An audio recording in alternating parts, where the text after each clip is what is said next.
It's Thursday, the 28th of December 1989. Newcastle, New South Wales, Australia's sixth largest city, gathers momentum following the calm of Christmas. It's a time for holiday makers, family reunions and bargain hunters. The city centre is unusually quiet because of a bus strike.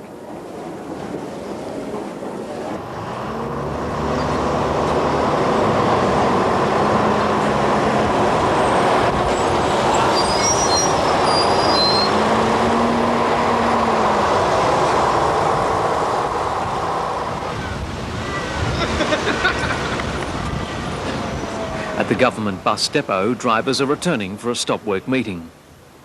NBN television reporter Ross Hampton and cameraman Stuart Osland are chasing comment from a local union official over the safety of one of the buses in the fleet. For them, it seems like a straightforward assignment. Russo, stand by. Sure thing. Mate, away you go. All right, well, I guess we should start with 28.05, Don. Are you happy with that situation now? The situation the way it is now with 28.05 looks like it has been resolved. The high speed diff will be taken out of the bus and it'll be no longer be doing 100 kilometres an hour. 3.5 minutes later, the concerns are eclipsed by something much bigger. We hope that something good comes out of this. Union management relations, though, how would you describe them? Terrible. Oh. Mate, let's go call the two-way at work immediately. Here, race back. Get into the car.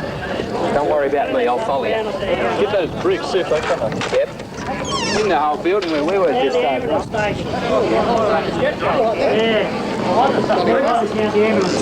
Bryce, get the car, bring it down, mate. Come down the ambulance station.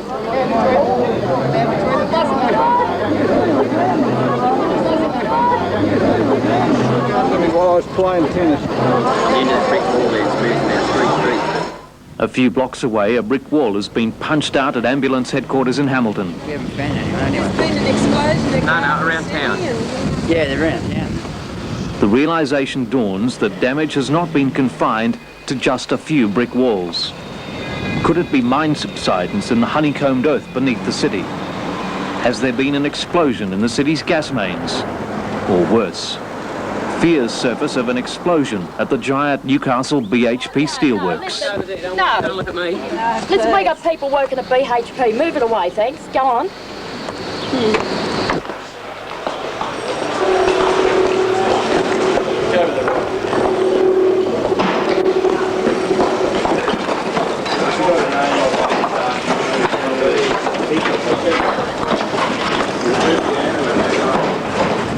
Are you away? Yes. Get the mic up high. Well, this is Beaumont Street, Hamilton, just minutes after the blast or the explosion or the earthquake, and it looks as though a bomb has hit. Bombs have hit all along here. It's like a war scene. People are standing around just dazed. There has been some loss of life, it appears, and buildings all up and down the street have just collapsed into the roadway.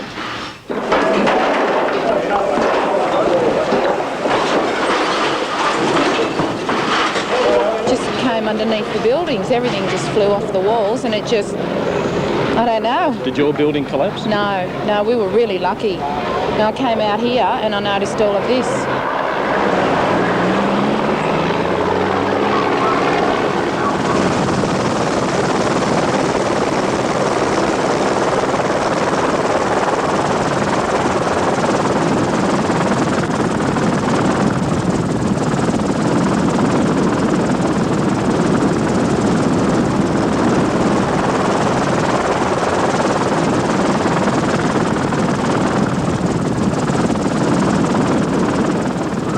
Even here at the northern end of Beaumont Street, the Kent Hotel has been absolutely devastated, and there are people probably caught underneath the rubble here, but rescuers can't get to them because the wall overhead looks so unstable it could come down at any moment.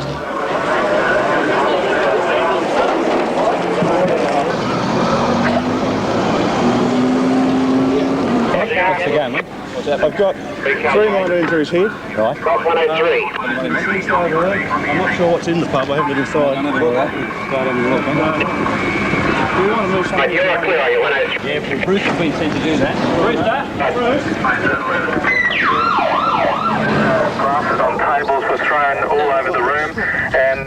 this stage there's a whole area of the Hunter Valley has been blacked out. Tony Briscoe reporting from Newcastle there, and as we told you before, the ambulance service is sending all available vehicles, perhaps a fixed-wing aircraft as well, to the Hunter region, where there are reports of several injuries.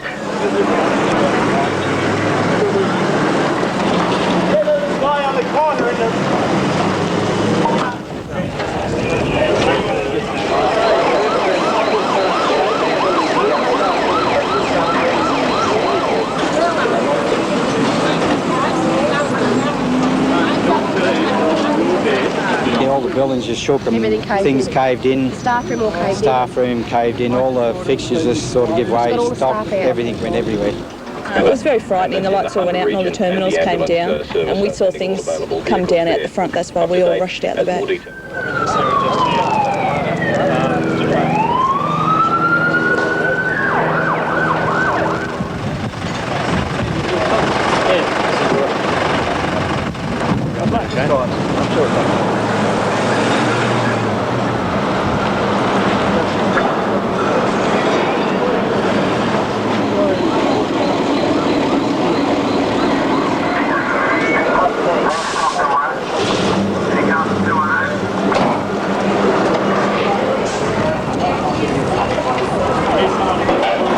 In Beaumont Street, 3 people are dead and scores injured. Those killed were pedestrians, walking under awnings which collapsed and crushed them to death.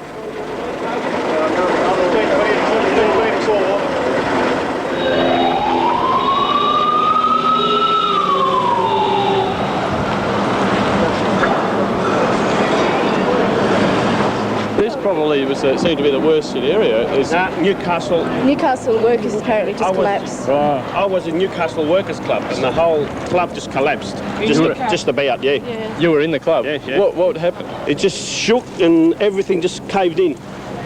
The walls caved in? Yeah, inside the club. Poker machines going down everywhere. Nearer the city centre, the roof of the Newcastle Workers Club has caved in. More bodies are to be found entombed in the rubble as the extent of Australia's first killer earthquake unfolds.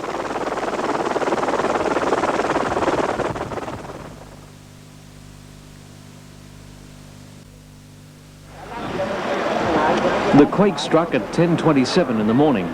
In the centre of Newcastle, people's first reaction was to rush out of buildings which had swayed under the shockwave. Crowds milled in the streets, each person asking the same question: what happened? The city was brought to a standstill for a moment before the hushed silence was broken by the wail of sirens.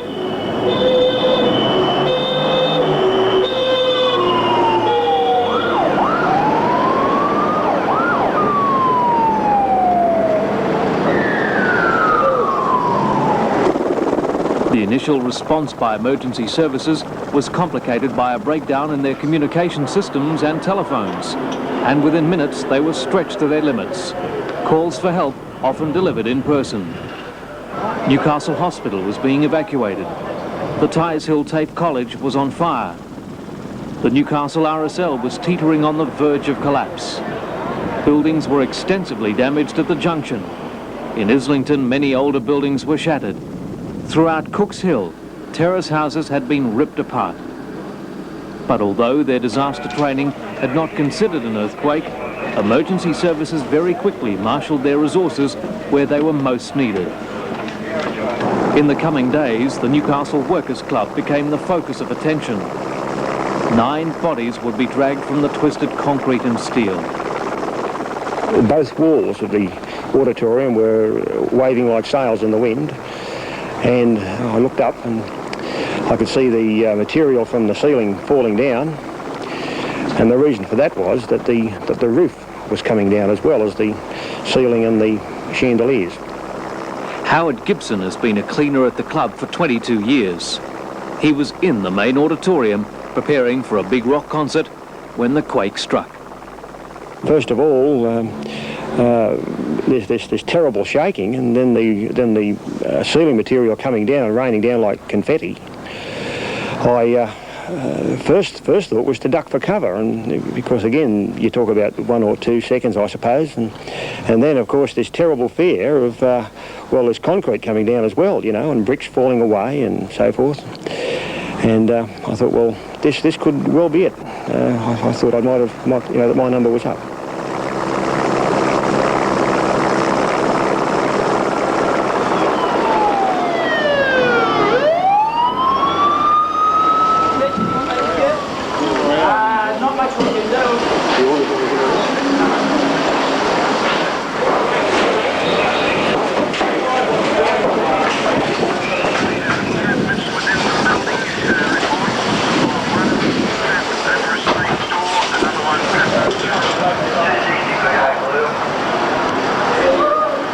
The room just shook. Everybody got thrown onto the floor. It sounded like a big bang. And I thought, and then the shaking. And I thought, oh, it must be a bomb going off. And I asked one of the girls, and she said, there's a bomb going off.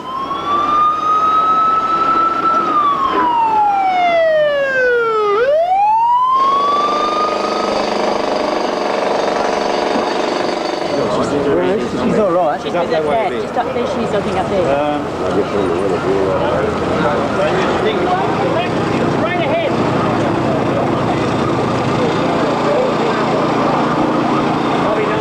How you going, sweetheart? Come with us. Little work. We'll get you something put under your head.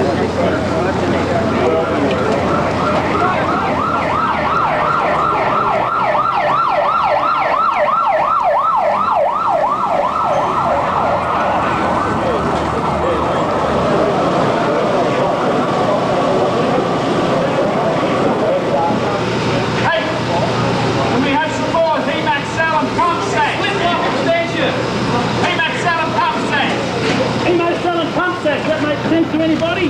Right. Hemo, melon, suckers.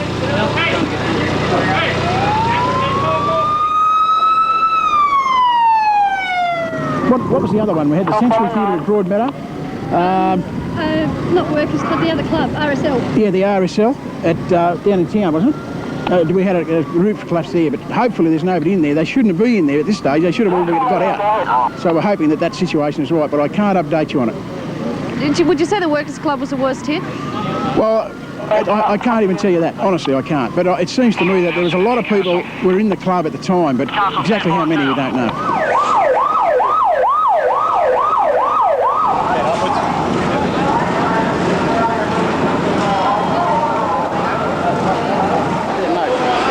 With the collapse of the support walls, the roof came crushing down. Like dominoes, the floors beneath collapsed under the weight. The concertina effect ended at the car park below.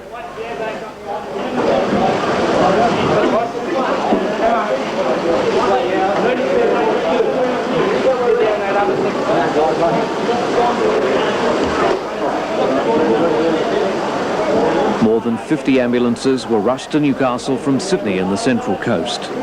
There was calm and a professional sense of duty amongst those rescue services personnel. With resources taxed to extremes not experienced before, Newcastle was lucky that this scene of human loss was not repeated elsewhere in the city.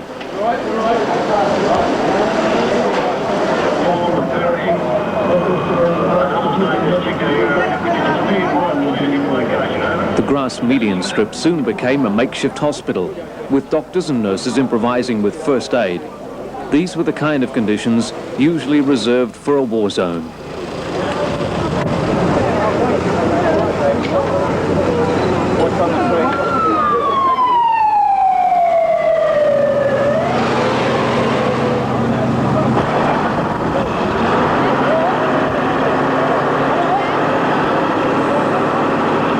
Leslie Irwin, a nurse at Royal Newcastle Hospital, was at home when she heard the news from a neighbour. For the first 4 hours, she was the only woman treating injured inside the rubble. immediately all nurses are on call for any disaster, so I just threw my uniform on and went into town, and I went past the Workers' Club to see if it was true, and there were only a couple of ambulances there at the stage when I got there. So I yelled out to the fellow who seemed to be coordinating the services, and he asked me to stay and to go in and start helping with some of the people, because at that stage they were unaware of how many people were trapped and how many were hurt, and people from the actual employees of the Workers' Club were bringing people out, so it was difficult to gauge how many casualties there were at that stage. At first up, I went up the stairs to the ground level where the poker machines are, and we found one fellow alive there but trapped by his ankle, so we started an IV going in him to give him some fluids. So we were about halfway through getting him out, and he was fairly stable, and then they yelled out that they'd found 4 more people alive down in the rubble, I think in the car park or basement level. It was difficult to tell, it was all one. So we went down there and we found 3 people visible. Another girl was off to the left-hand side, hidden behind poker machines, but she was reasonable, and the 3 older people that we could see were really caught under a lot of rubble. It wasn't just bricks and debris, there was roof sections holding their legs and poker machines on some of the people, so we knew the task ahead was really going to be a long one.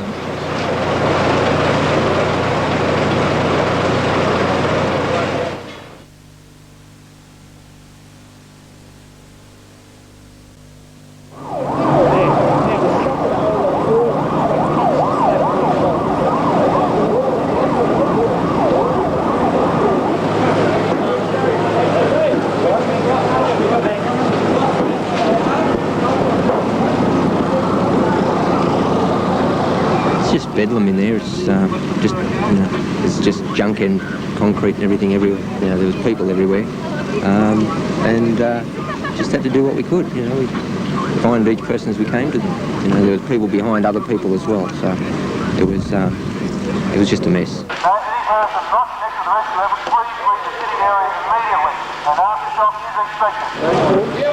Warnings by earthquake experts that a severe aftershock could follow the quake hampered rescue operations for a short time.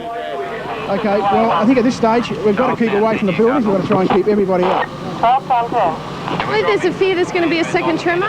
Yes, there is a possible. That is possible. We're taking precautions for that. I think what we've got to do now is to make sure people realise that they won't have time to run. This thing will hit, and you won't have time to. You'll only have time to blink your eye. So they've got to move. What stage have rescue operations reached now? Well, the situation is that we've got a lot of people out. I've got a list here of all the people that we've got out so far. I'm just counting. 1, 2, 3, 4, 5, 6, 7, 8, 9, 10, 11, 12. I got 13 people who've been taken out so far and are in a satisfactory condition. As far as I know, there is 1 possible dead, but not confirmed at this stage. And there is a lot of other people trapped. We don't know how many.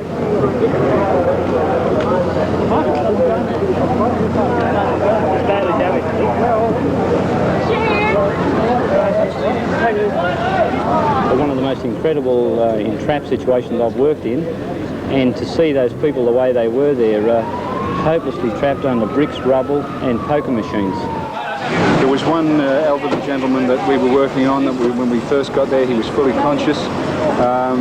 We just simply couldn't get his legs out, and unfortunately he bled to death while we were there. And there's another one very similar that we've just pulled out that's suffered a cardiac arrest. I don't know his status at the moment. He had, the elderly gentleman had such massive leg injuries that I doubt whether he would have survived. He just bled to death.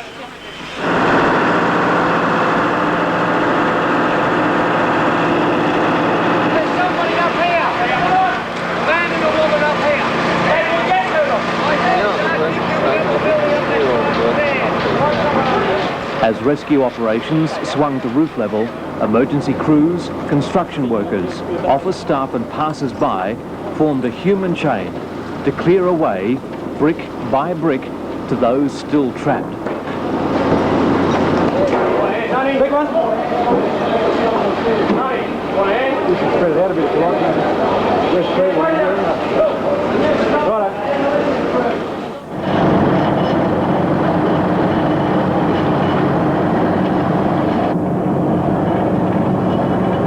Workers' Club was the scene of the greatest loss of life in the Newcastle quake, but damage was widespread throughout the city. At a time when demand for medical attention was at its highest, the hospitals did not escape structural damage. At Royal Newcastle Hospital, hundreds of patients were evacuated with fears that older buildings could tumble.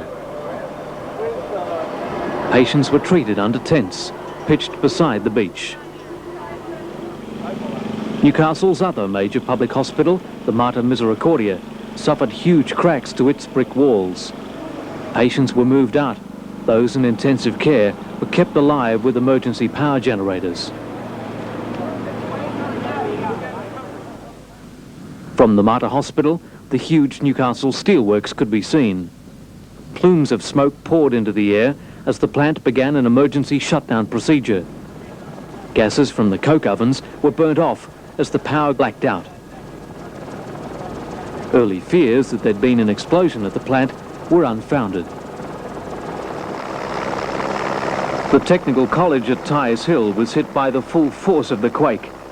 Chemicals in the laboratory wing ignited, causing a serious fire.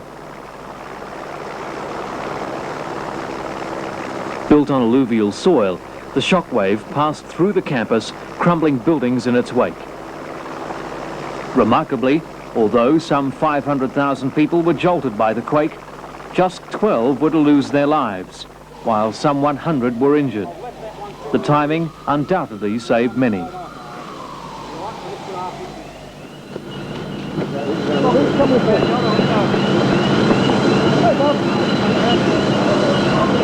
Schools were also closed for the summer vacation.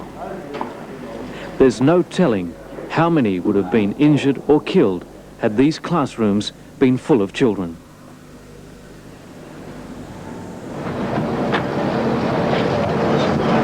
Within hours of the quake, Prime Minister Hawke was inspecting the Workers' Club site, breaking his summer vacation and promising federal government assistance. State Premier Nick Greiner flew back from Hawaii. With more than 100 public buildings damaged in some way, his job was going to be a tough and expensive one in the months to follow. Late in the day, there was a subtle but important change in the approach taken by rescue workers. Cave experts, using heat-sensing devices, crawled amongst the wreckage in the hope that someone may still be found alive. Hopes quickly faded, and the rescue turned to demolition, an operation which went on around the clock.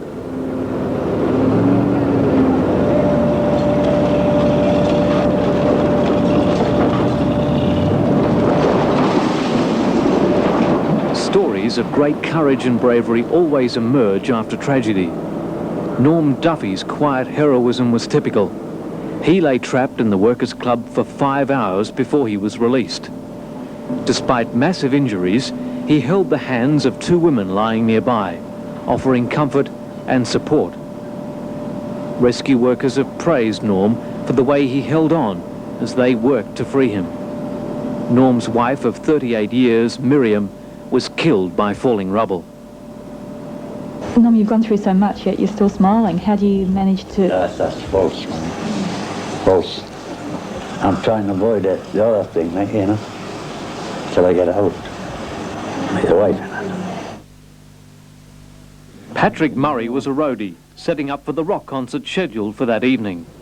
Had the quake struck during that concert, some 2,500 young people would have been in this auditorium, a situation almost too horrific to consider. Patrick rushed to a backstage room as the auditorium began to shake. Remembering the survivors of the San Francisco quake boosted his morale. Thought about, you know, those people in San Francisco, how they survived in those cars all that time, so I decided just to relax, stay calm, and try and conserve as much energy as I could. Mary Ironman was a regular of the club, enjoying a weekly game of Hoy. Arriving early, she was playing the pokies. Minutes later, she was lying dazed and trapped. The trouble is you don't know whether you're going to be saved or not until you see the light where they're coming in. Because everything was piled up on top of you, everything was black. You know, having your life compared to the others that are gone. Biggest jackpot in the world. Runa McElwain was playing the poker machine next to Mary. 4 days later, she was sharing the hospital bed next to Mary. I was just going to put some more 5 cents in after winning the jackpot. I was going to put some more into the machine. And it danced in front of me and all these bricks came from everywhere. And they all went under me and I fell back onto them. That's how I've fractured my spine.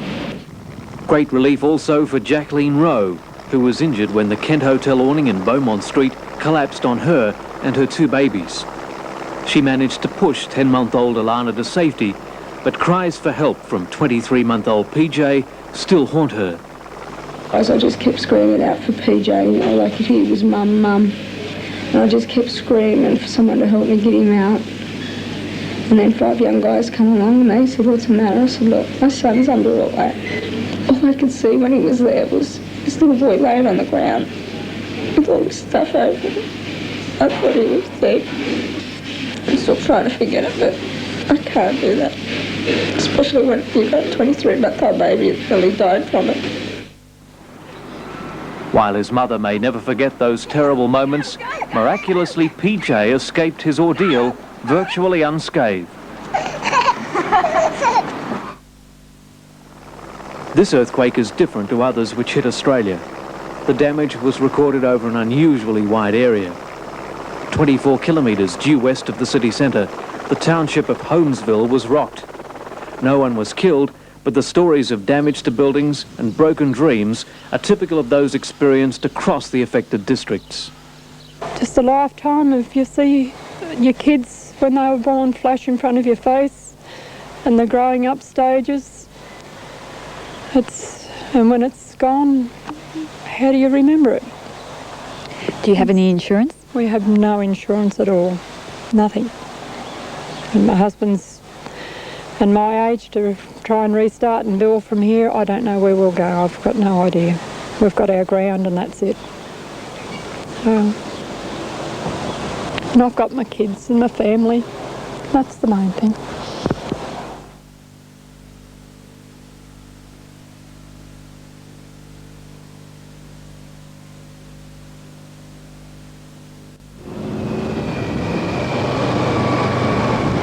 Earthquakes in Australia are a little like lightning.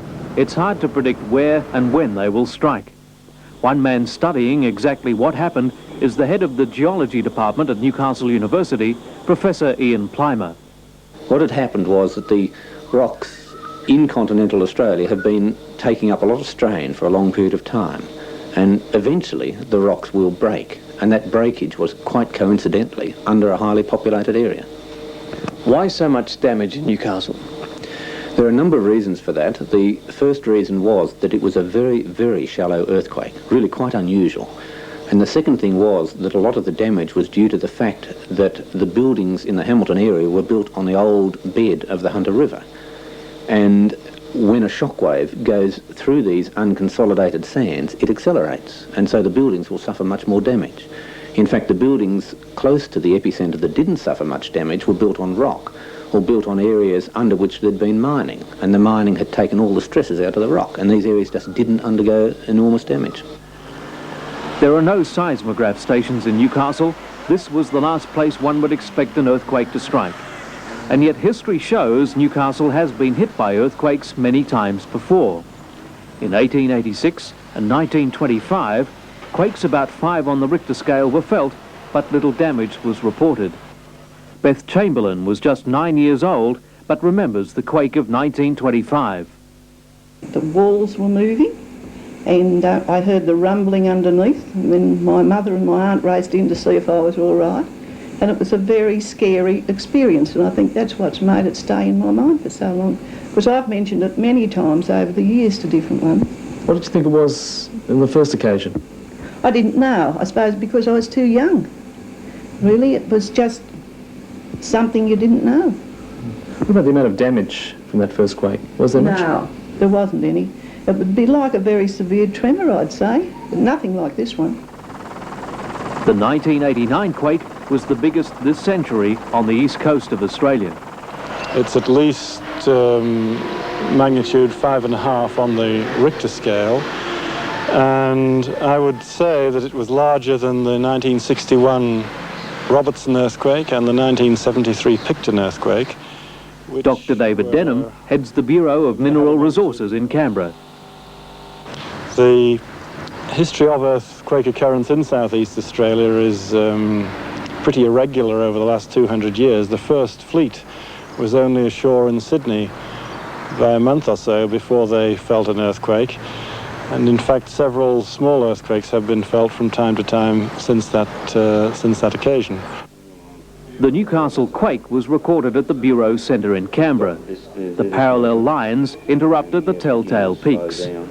The centre records an earthquake like this one about once a year, somewhere on the east coast of Australia. About 500 strike each year around the world. But all the technical equipment available to scientists cannot predict when or where these quakes will next be felt. Highly unlikely that Newcastle would have another earthquake. We have had sporadic earthquakes all through Australia. We have had something like 500 of these type of earthquakes every year in the world. The chances of Newcastle having another one are very slim for a number of reasons, that the area has already undergone a strain release, and the second thing is that these earthquakes just occur in a spotty pattern all over Australia. We've had similar major earthquakes in some of the underpopulated areas of Australia. It was just an unfortunate coincidence that it was in a populated area and very shallow.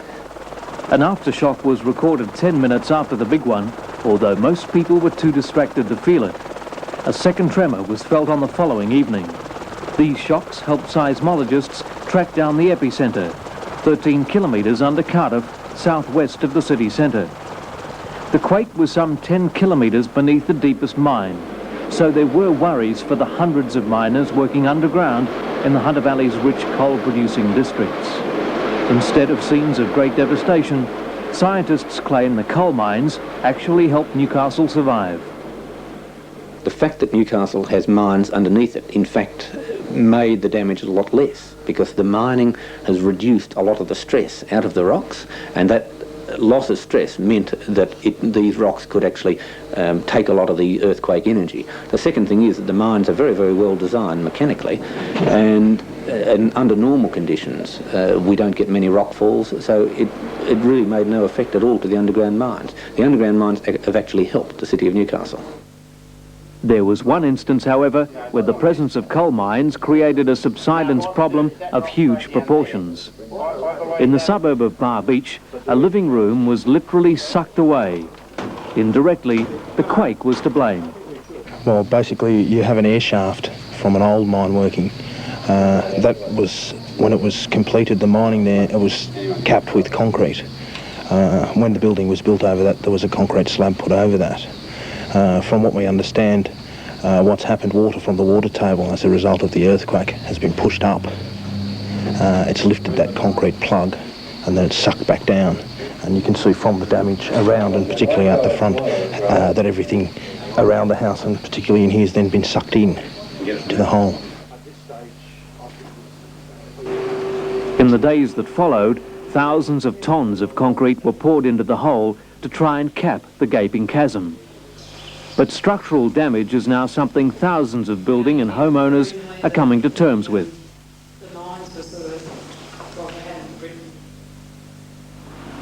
Just why so many awnings in Newcastle collapsed can be explained in terms of structural engineering. It appears a council building code in 1928 ordered all support posts be removed, with concerns over increased car traffic on our roads. Tie support rods took their place. The awnings were held back by tie rods. And the tie rod was only fixed into the brickwork with a 4 to 6 inch diameter bolt in the brickwork. Above that particular fixing point, typically it seemed that there was a parapet which was unstable due to lead flashing in it. And so when the shake came through, the brickwork above the flashing fell over onto the awning. The load of the brickwork on the awning pulled the bolt out of the tie rod, and hence the awning was then unstable and collapsed down into the street. The aftershocks left a psychological impact on an expectant community much greater than any subsequent damage to buildings. Experts are divided on whether a quake can strike here again. Some believe that the occurrence of quakes clusters over time. Others believe another quake soon is unlikely. The Earth is a bit like a tortoise shell with all the platelets moving, and they're either pulling apart in the mid-ocean ridge areas where we get earthquakes and volcanoes, or pushing together as we get, say, in Japan or New Zealand or Chile, and sometimes sliding past each other as we have in San Francisco. Australia sits in the middle of one of these plates, whereas in the western US we're getting a sliding motion. Now in the middle of the plates it's a very, very unusual phenomenon to get an earthquake. They are unpredictable, and we don't know when they're going to happen and where they are, but they are really fairly minor. About 5% of the world's earthquakes occur within the plates. So it really is a very, very unusual geological feature.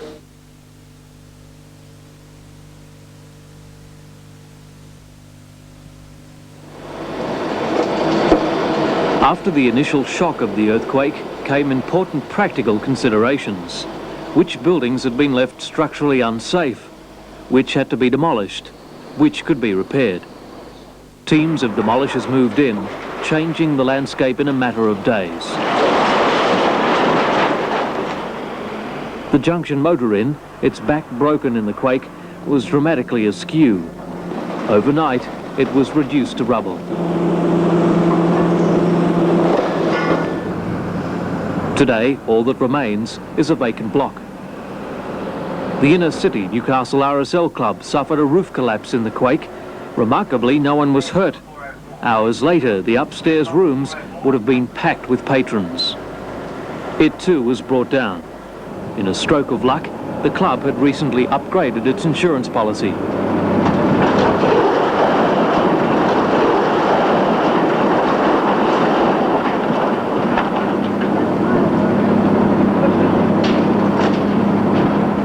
In Broadmeadow, the best-known landmark, the former Century Theatre, was deemed beyond repair.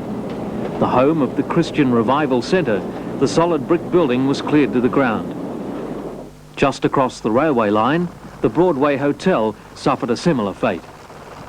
But while the demolitions were dramatic, the quake took its toll on many other buildings in varying degrees. In the city centre alone, this map shows the extent of that damage. The black buildings being demolished, the others suffering some kind of damage. An early count by Newcastle City Council shows 3,300 residential properties reporting damage, and more than 1,200 commercial properties also affected. Royal Newcastle Hospital's North and York wings were evacuated minutes after the quake. This put 200 hospital beds out of use. The York wing has been earmarked for demolition for some time. The North wing will be preserved for its heritage value, but will not be used again to treat patients. There's no chance of using, for health purposes, the North and York wings again. They are irreparably damaged and $27 million short of current standards of refurbishment. $6 million in damage was reported at the John Hunter Hospital under construction at Rankin Park. However, this will not affect the commissioning date of January 1991.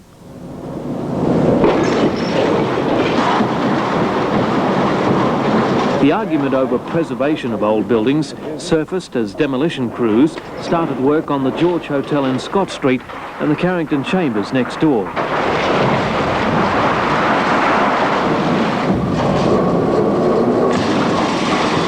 The building owners had been told by engineers that both must come down.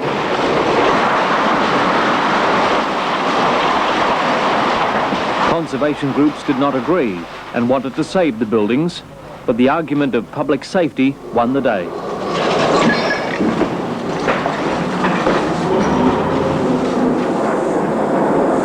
Damage extended into the suburbs as well, with brick chimneys often the first casualty. Many homes lost parts of their roofs, some still covered only by tarpaulins put in place by the State Emergency Service.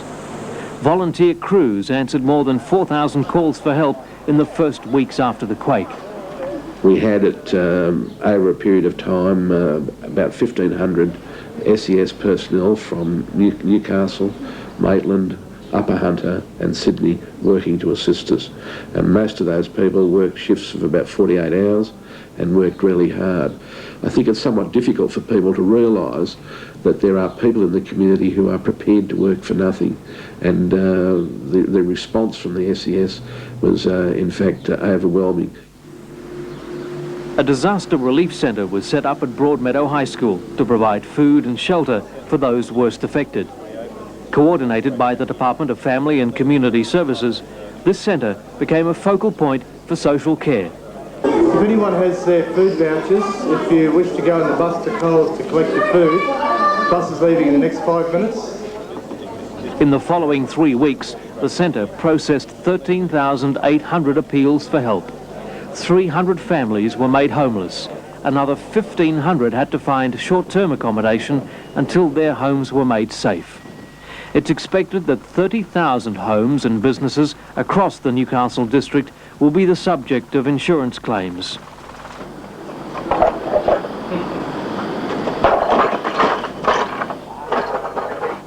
Repair costs are expected to be higher than those faced by Darwin after Cyclone Tracy. One of the first responses by authorities was to effectively close the city centre and Beaumont Street. Barricades were erected around dangerous buildings and roads were closed. Police and troops manned the blockades, allowing only those with special passes into the city. There was a rush on those passes when police announced they'd be handing them out to anyone who was eligible. We've got to get in to Genesis Street to get some finals. Has got some identification? Yep. Our office is like closed, so they have to get to Data Street. 4 days after, the city fell silent. Images of a deserted Hunter Street on what should have been a busy day were reserved for those with access. Tempers were frayed as people realised how much of their city had been shut down. One has to explain at every block why why you're moving within the city. And it just feels a bit like you're a prisoner. New Year's Eve was like no other experienced in Newcastle. Inner city residents shared the moment with newfound neighbours. Impromptu street parties were held on the closed roads. But for some, it meant a lonely vigil, bringing in the new year at work. Yeah, 1 on 10, just the location of that port effect on that. To the corner of Denison and Beaumont Street at Exchange Hotel. Do they want me to bring it to them or they...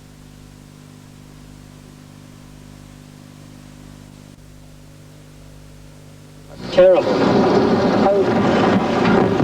News of the Newcastle quake was beamed around Australia and around the world. It was the first fatal earthquake ever in Australia. The quake registered 5.5 on the Richter scale. It was felt from Melbourne to Sydney. Hardest hit, the old steel mill city of Newcastle, about 75 miles north of Sydney and just a few miles east of the epicenter. The epicenter of the quake, which measured 5.5 on the Richter scale, was just 18 kilometers west of Newcastle. The tremors, which lasted nearly... The quake hit at mid-morning, flattening dozens of buildings. Of course, are still missing. The worst hit area, the city of Newcastle, about 75 miles north of Sydney. We have a live report now from John Church of NBN Television in Newcastle. John. Thank you, Tricia. The situation here is that about 24 hours ago, an earthquake of the strength of 5.6 on the Richter scale struck this east coast city of Australia. Nobody expected an earthquake to hit Newcastle. There's no history. Eastern Australia is recovering from a big earthquake tonight. That quake hit 5.5 on the Richter scale, and it was centered near Newcastle, 80 miles to the north of Sydney. When Newcastle's Lord Mayor launched a special relief fund, money poured in. Already more than $3 million has been raised. This means the most needy victims of the quake will not do without. The spirit of the city was boosted in this time of need with the knowledge that the rest of Australia cared. Now Newcastle has begun the long process of rebuilding. Not only the many physical aspects, but the social and spiritual as well. Christchurch Cathedral, itself damaged by the quake, was the venue for a special service of commemoration and renewal. Candles were lit for those who died. Newcastle people are tough and resilient. They are not strangers to hardship. And as a result of this earthquake, we will have the chance not only to recover, but to renew both ourselves and our community. And our suffering will strengthen our resolve to make for a better future. The time-tested qualities of the people of Newcastle came to the fore with this earthquake. Rather than dwell on the problems, solutions are already being found. With many lessons learnt, Newcastle can be proud that its response to this disaster was swift and professional. The road to recovery is also full of promise. An optimistic vision for the future is shared by the people of Newcastle and the Lord Mayor, Alderman John McNaughton. In the spirit of the community, we must make sure that people go forward with great confidence that they are part of a strong, caring, committed society. And that's what Newcastle always has been. It will take time, we require care, we require understanding, but we are going to do the job. And that is where the vision, my vision for the city is, where everybody knows that they're cared for. And with that, we have an absolutely incredible future.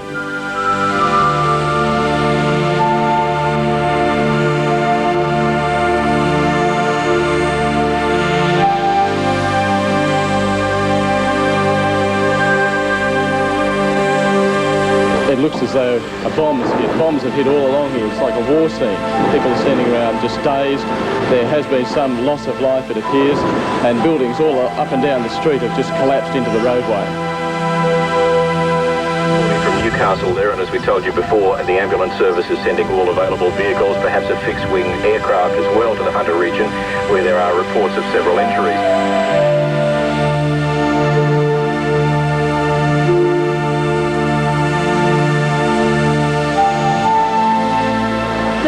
Shook. Everybody got thrown onto the floor. It sounded like a big bang. And I thought, and then the shaking. And I thought, oh, it must be a bomb going off. And I asked one of the girls and she said, there's a bomb going off. It wasn't just bricks and debris, there was roof sections holding their legs and poker machines on some of the people. So we knew the task ahead was really going to be a long one.